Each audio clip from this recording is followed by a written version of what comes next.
Дархот байгуулагдсны 55 жилийн ойд зориулсан үндэсний номын баярыг тэмдэглэх Монгол Улсын ерөнхийлөгчийн зарлигийг хэрэгжүүлэх ажлын хүрээнд номын чуулган хүндэтгэлийн жагсаалыг аймгийн засаг даргын тамгын газраас боловсрол соёл урлагийн газар хүүхдийн номын ордон төв номын сантай хамтран зохион байгууллаа. Номын баатруудыг амьлуулсан номын чуулган хүндэтгэлийн жагсаалд Дархуул аймгийн ерөнхий боловсролын 13 сургууль, 18 цэцэрлэгийн багш сурагчид, эцэг эхийн төлөөллүүд нийлсэн 1500 гаруй хүн оролцсон бөгөөд үлгэр ном зохиолын баатруудын мэдчилгээ хаан хааттын чуулган зохиолын дөрүүд амилсан авт жагсаал гэсэн төрлүүд явагдсан юм а.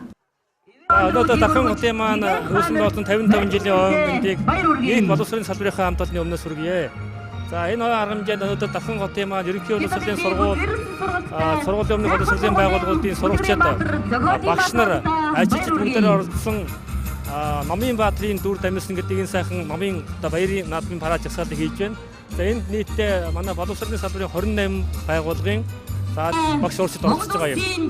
Гол агуулга нь үгтэлэрийг Монгол Улсын ерөнхийлөгчөөс дэлхийн номын өдөр, Монгол Улсын бичиг үсгийн соёлын өдрийг тэмдэглэж явах тухайд зарлиг гаргасан. Энэ зарлигийг хэрэгжүүлж байгаа нөгөө талаас Дархан хот маань ухаалаг, оюунлаг хот болно гэж засаг даргын мөрийг өдөр туссан. Энэ зорилтыг манай боловсролын салбарын хамгийн дөрөв хэрэгжүүлж уриалж байх юм а гэдэг утгаараа хотынхаа энэ баярын наадамд одоо бэлэг өрч байгаа нэ. Дархан хотынхаа 55 жилийн он арга хэмжээний хүрээнд маш олон арга хэмжээ зохион байгуулагдсан.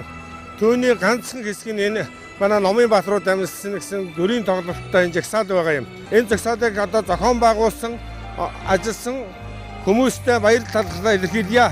Энэ бол сайхан жагсаал болж байна.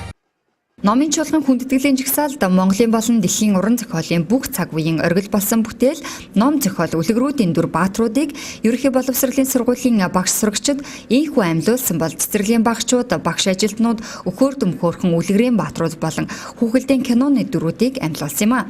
Энэ нь хүүхэд сурагчдын ном унших, бүтээлжүүлэх, дэмжих, нийтийн соёлыг түгээн дэлгэрүүлэх зорилготойгоор явагддаг. Монгол Улсын ерөнхийлөгчийн зарлигийн дагуу үндэсний номын баярыг тэмдэглэх хүрээнд номын чуулга арга хэмжээг анх 2014 онд аймгийн төв номын сан байгуулагдсны 50 жилийн хүрээнд зохион байгуулж байсан бол энэ удаад Дархан хотын 55 жилийн ойн баяраар энхүү 2 дахь удаага жагсан бэлэг барьж байна.